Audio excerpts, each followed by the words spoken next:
Tonight on the program, Thai goods have been slapped with a 36% tariff by the U.S. administration. So how will this threaten the Thai economy? Then the art of Sak Yant and how it can enhance Thailand's soft power. And the meaning of Asalha Puja Day in a modern context. สวัสดีค่ะ I'm Nad Bunag and welcome to This Week with Thai PBS World. President Trump's administration has issued formal letters to 14 countries, including Thailand, informing them of a new wave of reciprocal tariffs, which are set to take effect on August 1st. 36% could mean that the U.S. is unhappy with Thailand's initial proposal, but is there any hope left? Based on the letter, Thailand now faces a steep 36% tariff on its exports to the United States, the same rate that Trump initially announced in April.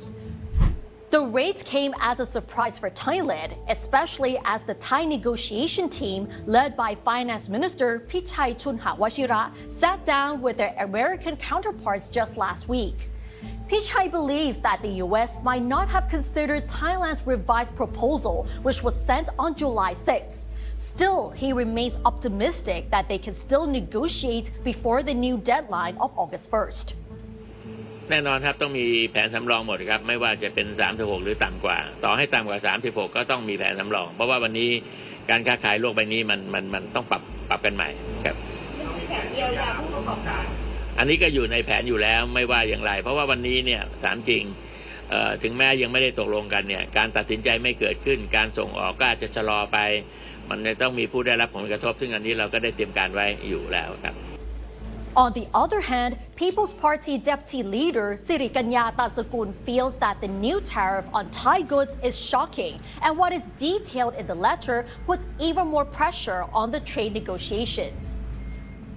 การบีบการขู่นะคะด้วยจดหมายแบบนี้นะคะเอาเดดไลน์มาบีบให้เราจนมุมขนาดนี้เนี่ยมันก็ทำให้การเจรจาเนี่ยมันมีแรงกดดันสูงมากๆนะคะก็ไม่แน่ใจเหมือนกันว่าเราเนี่ยได้ไปให้อะไรที่ไม่สมควรที่จะให้นะคะไว้หรือเปล่านะคะยังไม่ได้มีการเปิดเผยเป็นทางการกับทางสาธารณะเลยนะคะอันนี้เนี่ยถ้ามันเกิดขึ้นจริงๆเนี่ยก็คงจะต้องเตรียมแผนการในการรับมือเยียวยาผลกระทบที่จะเกิดขึ้นด้วยนะคะ Meanwhile, former Finance Minister Gon Jatikawanit described the 36% tariff as the worst ever encountered by Thailand in the long history of trade between the two countries. He even questioned the strategy of the Thai negotiating team as to whether it has been trying to protect the vested interests of somebody in this country. To give you a snapshot of the new trade tariffs taking effect on August 1st, here's how ASEAN countries will be affected.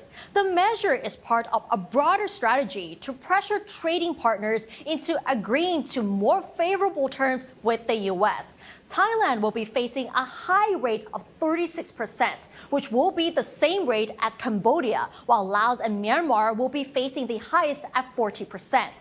Of course, Vietnam became the most successful among ASEAN nations in securing a trade deal with the United States, leading to a huge reduction from 46% to only 20%.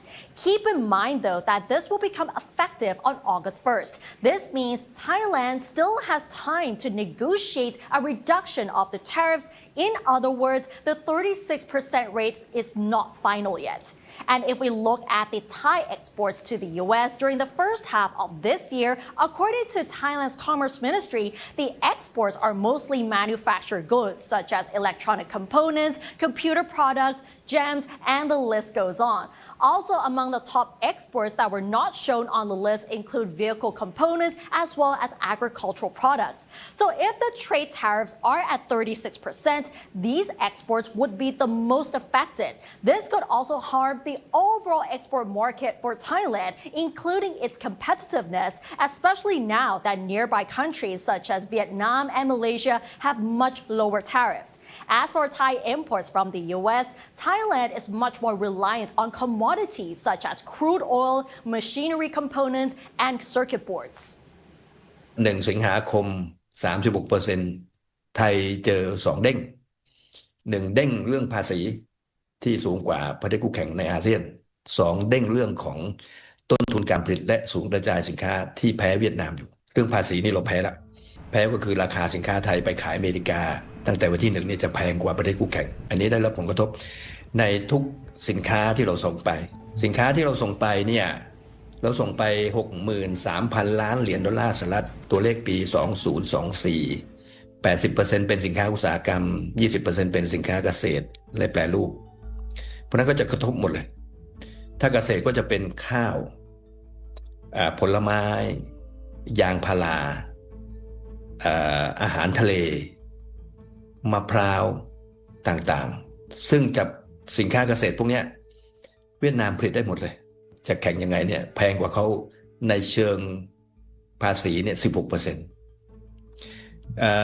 ในอุตสาหกรรมที่เราส่งไปหลักๆชิ้นส่วนอิเล็กทรอนิกส์เครื่องใช้ไฟฟ้าอันนี้เวียดนามเนี่ยก็เป็นเจ้าของการผลิตชิ้นส่วนอิเล็กทรอนิกส์ยิ่งแพ้หนักก็ไปอีกSo far, the Joint Standing Committee on Commerce, Industry and Banking has proposed that the government exempt the import of most U.S.-made products from import taxes similar to imports under free trade agreements. The Thai National Shippers Council also sent a list of recommendations for the finance minister to consider, one of them being a zero rate on many U.S. product imports, extensions of Board of Investment incentives for foreign direct investments, and increased imports of energy from the U.S. And now let's turn to more analysis of Thailand's economic outlook following the decision to impose a 36% tariff on Thai products exported to the U.S. Our business anchor, Frank Han Shi, joins me now to explain further. Hi, Nat. Last week, actually, we were discussing if Thailand can really lower the tariff rate. That high rate at 36% already sent shockwaves through various sectors. According to Decoding Research Center, Thailand's GDP will slump below 1.4% if 36% tariff continues, as the center revealed that industrial sector, electronics and semiconductor will get impacted amid headwinds in tourism sector too.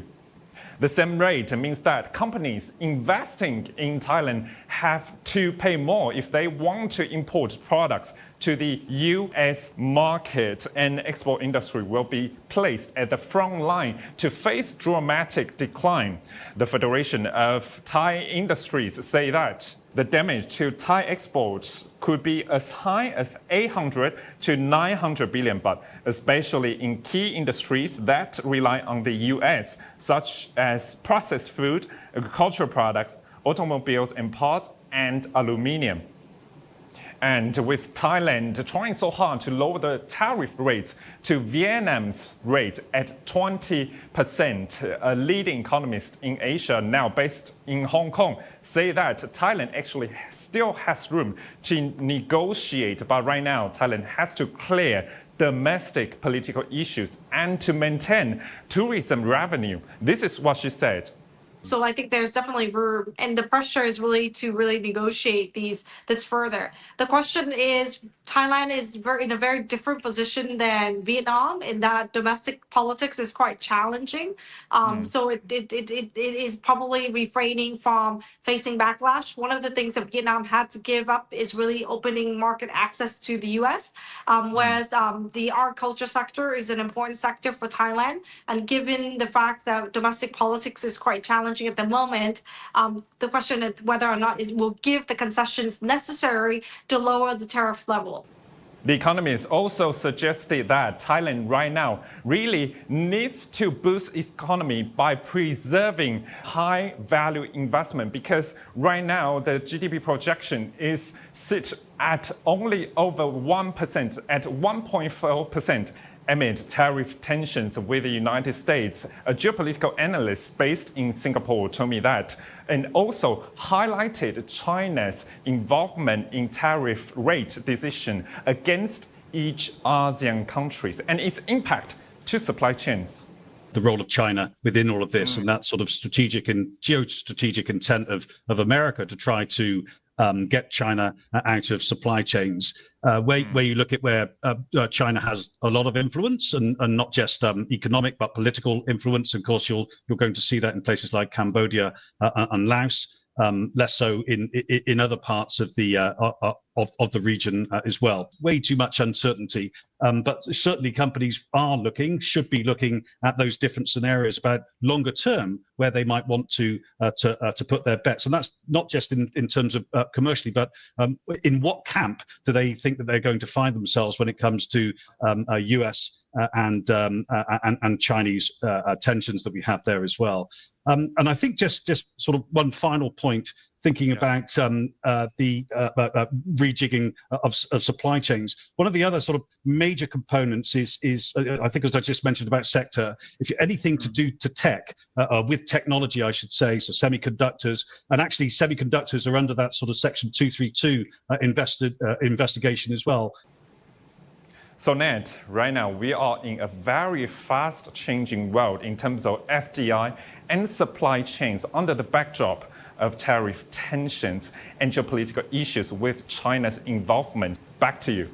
We will have to closely monitor the situation because the economic outlook for Thailand right now is not looking so good. All right, thank you, Frank. While the finance ministry is scrambling over proposals to reduce the trade tariffs, the government is now busy promoting soft power with a 4-day forum that took place this week. Nowadays, almost anything about Thai culture is being hawked as part of the country's soft power. But one aspect that people might not think of including is Sak Yant, which is not just a tattoo technique because it also links with Thai history and spiritual belief. Warisara Zahan has more details. Sak Yant is a traditional form of Thai tattooing that preserves significance of culture and spirit. Now, its popularity has been growing over time, especially among foreigners and some celebrities. Now, the Thai government sees that Thai Sak Yant could be a strong cultural element to showcase the world as Thailand's soft power. The tattoos are mostly composed of sacred spells, meaningful texts, and various symbolic images written in Khom, an ancient Thai language. In Thai spiritual belief, Sak Yant is seen as a sacred tattoo that protects the bearer from harm and negative energies while enhancing inner strength. I really strongly believe in spirits. And so the reason why I'm getting one is just for personal growth, just to protect me, and for just my personal beliefs. Visutsi Ratana, a Thai Sak Yant master, also sees these meaningful and sacred tattoos as like having a spiritual anchor, boosting self-esteem and inner confidence while guiding the wearer towards their goals, wealth, and good health. Receiving a sacred tattoo comes with responsibilities though. One must follow certain precepts and taboos in order to attain the intended benefits. กล้าที่จะสู้กับตัวเองกล้าที่จะสู้กับวันพรุ่งนี้มันก็จะทำให้เขาประสบความสำเร็จประกอบกับพวกข้อห้ามต่างๆที่เกิดขึ้นมานะครับพอมีข้อห้ามไม่ให้เราผิดศีลธรรมห้ามกินนู่นกินนี่คือให้เรารู้จักมีสติในการคิดการกินการเดินมันก็เป็นคนที่รู้สึกว่ามีปัญญานะครับเพื่อนร่วมงานก็อยากจะรักใคร่เอ็นดูผู้ใหญ่ก็อยากจะมอบหมายงานที่ดีให้เราทำก็ไม่มีศัตรูแล้ว Thai Sak Yant tattoos have the potential to attract more tourists interested in spiritual experiences and local culture. Ajahn emphasized, however, the importance of explaining the meanings and rationale behind each pattern to clients and believers. การที่เราจะไปสู่ระดับโลกได้เนี่ยเราก็ต้องหาความหมายของมันออกมาให้เป็นความหมายทางความเชื่อที่ไม่ใช่งมงายนั่นอาจจะเป็นความเชื่อทางด้านของความหมายในเลขยันต์ที่มาที่ไปของข้อห้ามที่มาที่ไปของคาถาต่างๆเพราะพอคนรู้แล้วไม่ใช่เสื่อมความเชื่อลงนะเขากลับยิ่งชอบมากขึ้น Recently, at the Soft Power Forum, Sak Yant was highlighted as one of Thailand's potentially key soft power initiatives, with the idea of wearing Thai culture and beliefs on your skin. Mom Luang Pawini Santisiri, a member of the National Soft Power Strategy Subcommittee, said that Sak Yant represents a form of sacred skin. This is a concept that could be creatively translated into fashion, such as designs for clothing and wearable amulets. On the other hand, Samana Jantasetho, a Buddhist monk from Santi Aso community, considers that these superstitions and beliefs have nothing to do with Buddhism. While people are free to appreciate Sak Yant as art or personal preference, he emphasized that it must not encroach upon the core teachings of Buddhism. ก็คือถ้าเป็นเรื่องศาสนาเนี่ยจะปฏิเสธสายมูแต่ถ้าเป็นเรื่องศิลปะเป็นเรื่องของความชอบก็เป็นเรื่องสิทธิส่วนบุคคลสรุปถ้ารัฐบาลจะสนับสนุนสายมูเป็นสินค้าเป็นซอฟต์พาวเวอร์เนี่ยในฐานะที่เป็นความชอบเป็นรสนิยมส่วนบุคคลเนี่ยเราไม่ว่าแต่อย่าขยับเข้ามาล่วงล้ำอธิปไตยของความเชื่อ เพราะว่าสายมูเนี่ยมันก้ำกึ่งกันระหว่างความชอบกับความเชื่อนะถ้าความเชื่อนี่ไม่เอาความชอบไม่ว่าอันนี้คือคำตอบ The term soft power has become increasingly prominent, particularly under the Pheu Thai Party government. While the Thai government's efforts to promote intangible beliefs and traditions on the global stage are commendable, many questions remain, especially about how these deeply rooted superstitions will be supported, preserved, and presented in ways that respect both cultural authenticity and commercial potential. Warisala Sehan reporting for Thai PBS World. And now let's have a look at the other stories making headlines throughout the week in our weekly roundup. Former Prime Minister Thaksin Shinawatra announced during a seminar that he has ended his longtime friendship with Cambodia's strongman Hun Sen for leaking the phone conversation with Pat Hong Tan to the public. Meanwhile, Hun Sen has called on Thailand to launch a criminal investigation into Thaksin following a widespread crackdown by Thai police on one of Hun Sen's close aides, Gok An, who is allegedly involved in call center scams and underground gambling dens in Thailand. The draft entertainment complex bill has officially been dropped from the debate agenda of the House of Representatives following heavy criticism from the public. Government spokesman Jirayu Huangsap explained that the decision came from its broad social implications, which require more time to instill public understanding and engagement. Opposition leader Nattapong Rungpanyawut has accused the government of lacking sincerity because it refuses to promise that it will not resubmit the entertainment complex bill to parliament during its next session. Meanwhile, Phumjai Thai Party leader Anutin Charnvirakul claimed that China's President Xi Jinping urged Prime Minister Pathongthai Shinawatra to drop the casino bill or to expect negative repercussions on tourism and bilateral trade. Cambodia has offered to cover the expenses for the return of 20 Khmer artifacts from Thailand after Pathongthai revealed that Thailand was unable to proceed with the repatriation. Pathongthai said last Friday that Thailand would delay the handover of the artifacts due to rising border tensions and budgetary constraints. And this week, we observed two religious holidays, Asalha Puja and the start of Buddhist Lent. Young Thais may, however, not feel spiritually connected with Buddhist holidays compared to the older generation.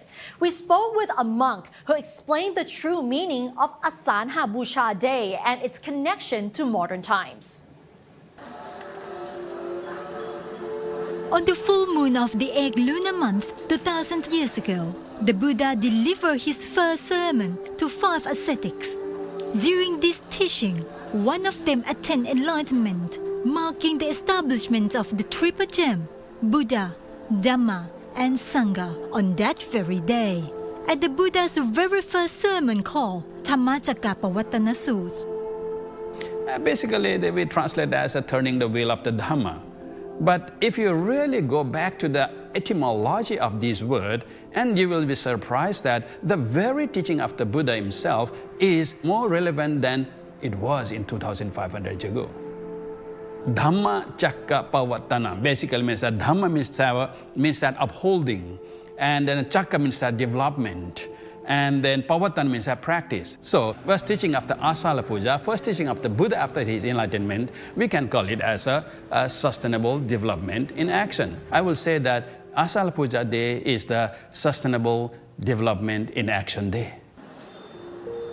The meaning of the Buddha's very first teaching, delivered over 2,000 years ago, aligns strikingly with the term used by the United Nations Sustainable Development Goals. While the UN's goals focus primarily on the physical and material well-being of humanity, however, the Buddha's teaching goes deeper, aiming at the sustainable development of the mind and soul. So, what was the main message of the Buddha's sermon? Basically all about how do we end the main question of suffering.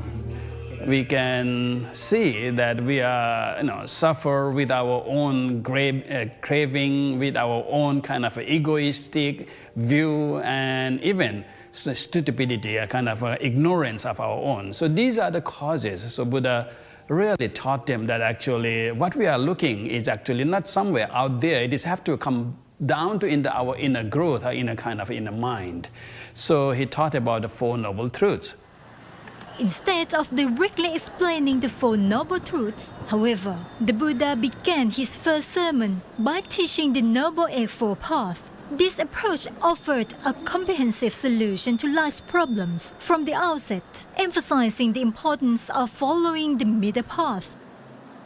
So he said that there is a solution because we are looking at the two different things. We are totally looking at the totally two different things. Is that we are two extremists. Sometimes we become too kind of self-mortification, or sometimes we become too kind of very relaxed and then kind of following our wish, our wanting. So he's divided these two extremity, and he said that's the only way to go is that the middle path. And what is the middle path? The middle path basically means the right view, right on all those things. He explained the middle way, and later then he started about the Four Noble Truths. That is, once you have a problem, there is a cause of problem. And then if you find the cause of problem, then you can end that problem. And how do you end that problem? This will become a cause and effect of Four Noble Truths. Actually, it is a two about the cause and effect. Asalha Puja also involve ritual practices. However, some lay Buddhists may not fully comprehend the meaning behind their participation in these rituals. พระอาจารย์อนินมาน emphasized that the lasting value lies in how Buddhist principles continue to shape Thai society, culture, and social norms. So in a way that when all the foreigners come, when they say that why Thai is also smiling, Thai smile. And then why their Thai is always kind of altruistic? Why is always there's a Mai Pen Rai in Thai? This is actually the Buddhist value. So the real Buddhism is the essence of how you become awakened, how you know yourself, how you can really deal your life with others, not only be human being, but the animals as well as environment. And that's what called Buddha taught and that Asalha Puja, that is a sustainable development in actions.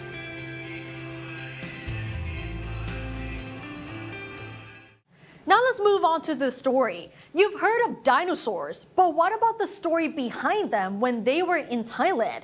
In this episode of Walk a Thief, Kiripat Chisukjit visits an exhibition which explores the lives of these creatures on Thai soil.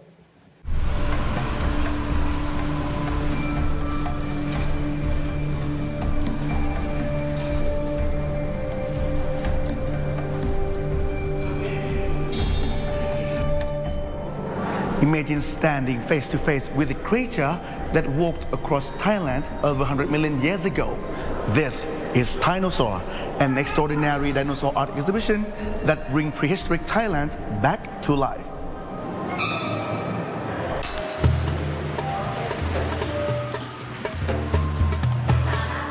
This one-of-a-kind exhibition at Museum Pier in Bangkok takes visitors on a journey through time from the age before dinosaurs to the golden era when these giant creatures ruled the land, and finally to their extinction. The highlight of this exhibition is we have all the dinosaurs that have been found in Thailand. We put all of them here. We found more than 10 species of dinosaur already. But if you include all the prehistoric animals, we found almost more than 100 species of prehistoric animals. They're only found in Thailand already. Not just only dinosaur? Not only dinosaurs. We have other prehistoric animals too, like giant crocodiles, like what we see in the back here, and the strange elephants that we found nearly about 20 kinds already in Thailand, and also many strange animals that used to stay in our land. The exhibition spans 3 floors.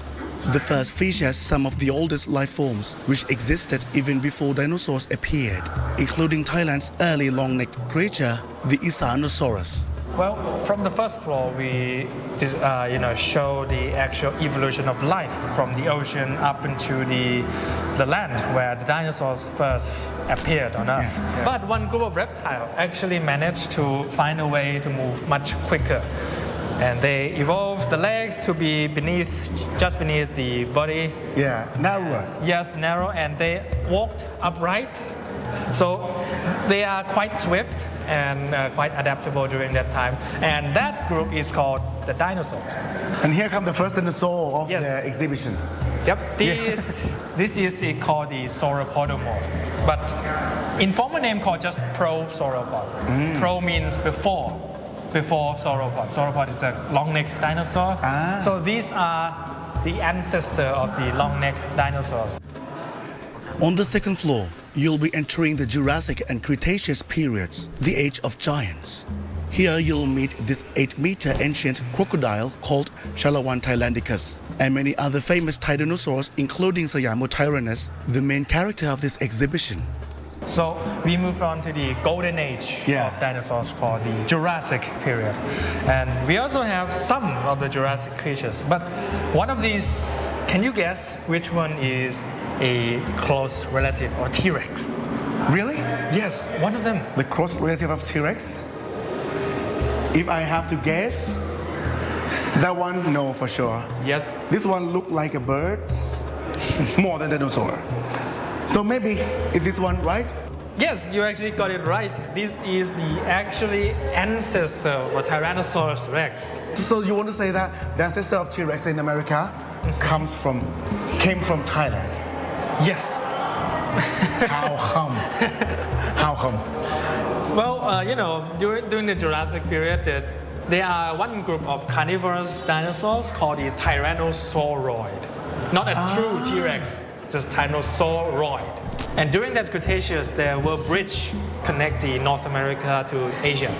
So they travel from Asia across to North America and get big into T-Rex like that. From Thailand to China, up to the Siberia, up to the Russia, and then from the Russia to Alaska? Yes. And then to North America? Yes.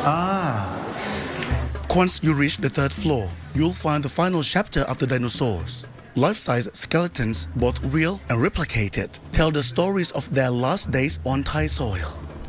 But Thainosaur isn't just about bones. State-of-the-art animations show how these dinosaurs moved, behaved, and lived. What's also special is the mix of science and art. Contemporary artists have created unique pieces inspired by ancient creatures. So we don't want this exhibition to be too scientific. Because if it's too scientific, it can draw only a certain group of people. So we want to make it neutral, so people who love art can come and enjoy the exhibition too. So we work with famous Thai artists. We show 3 of them here, and then they have inspiration from the dinosaurs, and then make art, and then we display them together with the skeletons and models of dinosaurs. Whether you are a dinosaur fan or just seeking a fun adventure, Thainosaur would be great to visit during weekends. The exhibition is open daily from 10 a.m. to 6 p.m. until November the 2nd, 2025 at Museum Pier, Tha Chang in Bangkok. Kittipat Sukchit, Thai PBS World. And and these stories sound very fascinating. And that wraps up tonight's edition of This Week with Thai PBS World. Join us every Friday at 10:30 p.m. only on Thai PBS. And don't forget to follow us on social media and our website, thaipbsworld.com, for all the latest stories and analyses about Thailand. Thanks for watching, and we'll see you next week. สวัสดีค่ะ